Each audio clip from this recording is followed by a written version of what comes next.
Welcome back to another technical deep dive here in the debug zone.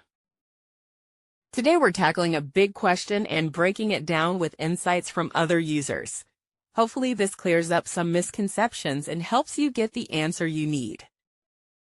So buckle up, stay a little curious, and let's jump right in.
And that's a wrap.